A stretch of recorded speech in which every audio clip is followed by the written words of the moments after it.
So guys, me and a million other YouTube creators, breakup coaches, whatever you want to call us, preach no contact. We often say it's the best way to go, it's the best way to get you back, it's the best way to respond to the situation, and it's the best way just to get through it. And while that is true, and I wholeheartedly believe that and stick by that, and I've seen it work every single time, because as we always say, no contact isn't to get your ex back, it's to get you back.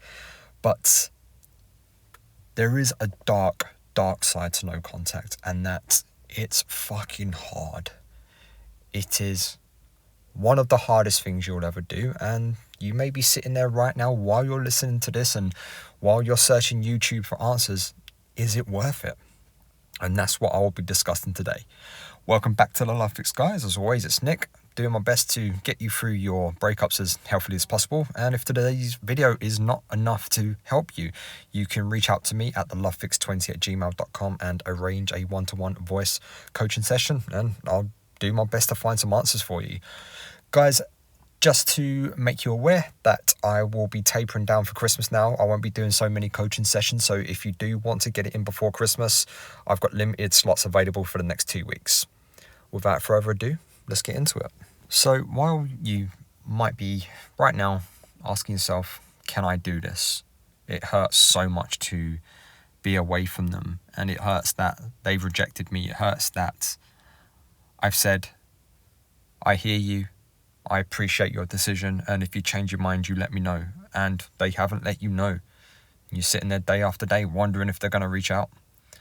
And while that is perfectly normal, and my heart goes out to you and every sympathy, and trust me guys, I've been there many times, and I've been on the opposite side of that fence as well.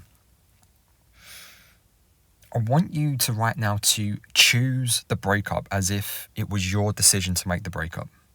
Because if you have the mindset and you start acting like you are exactly where you're meant to be, you chose this, your outlook will start to change. And now I know it's easier said than done because it's painful. Guys, it fucking sucks. Let's just be real. No contact sucks donkey balls. But what other response is there? This is where I would encourage you to try and find solidarity within yourself, a motivation not to abandon your boundaries, not to let go of your values, because you basically what you've done, no contact, you're basically saying to your ex, right, okay, no contact is now a value of mine. You've walked out, you have to walk back in. You've rejected me, and there's nothing I can do about that apart from accept it and do what I can to be okay. But if you want me back, you now have to walk back in, and the least they can do is give you a phone call, given what they're currently putting you through. But as I always try to say, flip it on its head, guys. Take responsibility right now. Take responsibility for the breakup. Let's just assume for 1 second you are 100% responsible and your ex was absolutely justifiable in dumping you and they did no wrong, which I know 90 to 95 to 99.9% of the time this is not the case, but it's mindset. No contact is a mindset. So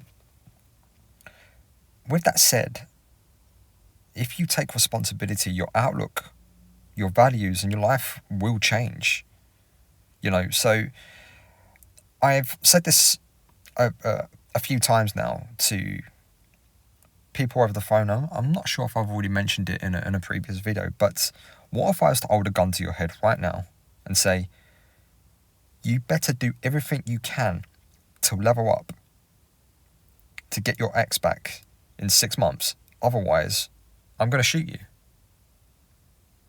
And part of that is you have to stay in no contact. You have to change your mindset. Because if you knew they were coming back in 6 months, you would do it without question. You would wake up tomorrow morning with a new found sense of motivation and determination. Right, in 6 months, I've got to do this. I've got to do everything I can today to get that person back. So have that mindset, just like you would, okay, look, I need to get my ass in shape in 6 months for this holiday, for this wedding, for this event, or whatever it is. Otherwise, someone's going to shoot me. Now, I don't mean I'm going to shoot you. This is obviously I can't, I'm on the other side of the world to most of you. But what I'm saying is, this metaphor, if you had to do what you had to do because you're under threat of death, you would do it. So this is where the dark side of no contact comes out. It's insidious because you're doing everything counterintuitive to what your biological nature is telling you to do. Your biological nature is screaming at you to say, contact them, reach out. They may have changed their mind. What if they're doing no contact? Go back to where you last felt safe. We're safe over there. We were safe with that person. We need to go there, otherwise we won't survive and we're going to die. So now you've got someone like me and many other YouTube content creators to say, no, don't do that.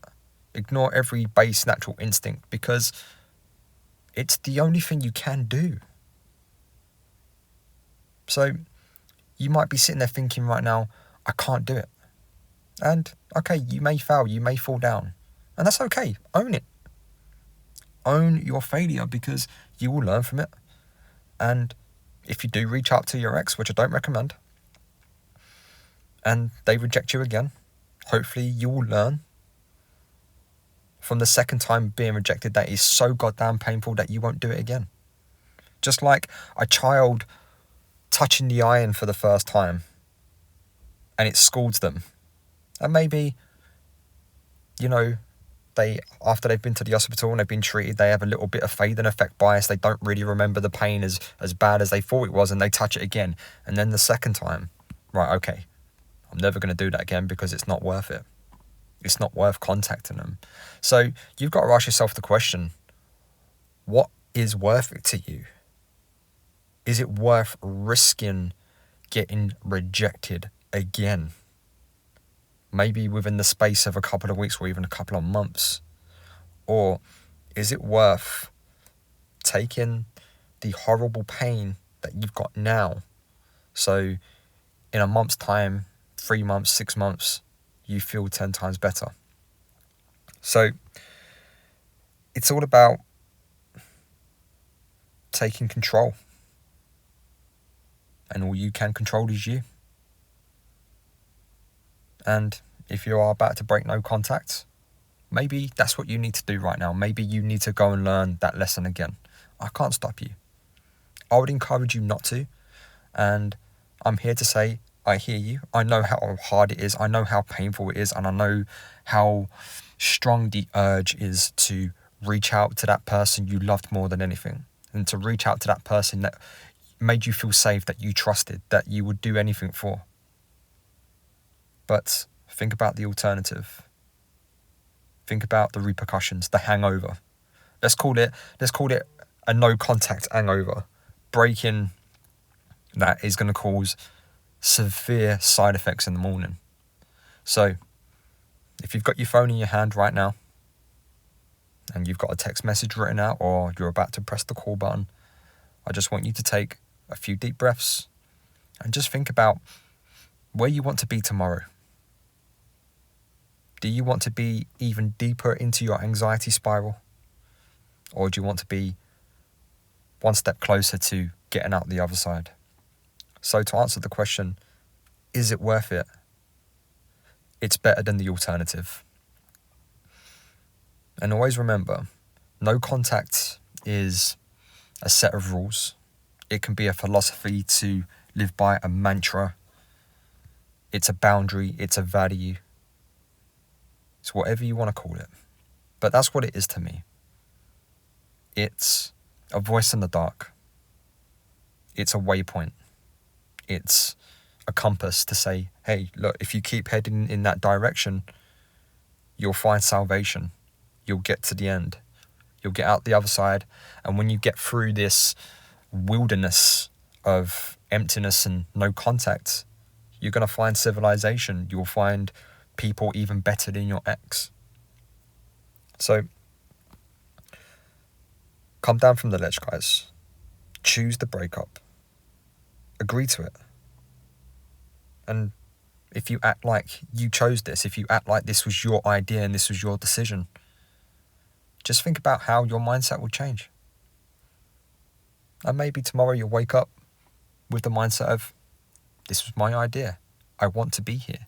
And I will respond accordingly. I know this is counterintuitive. But what's the alternative? They've asked you for space. You contacting them isn't going to get them back because they've asked you to leave them alone. And why would you want to be with someone that has below 50% interest in you right now? Why would you want to be with someone that has cast you out?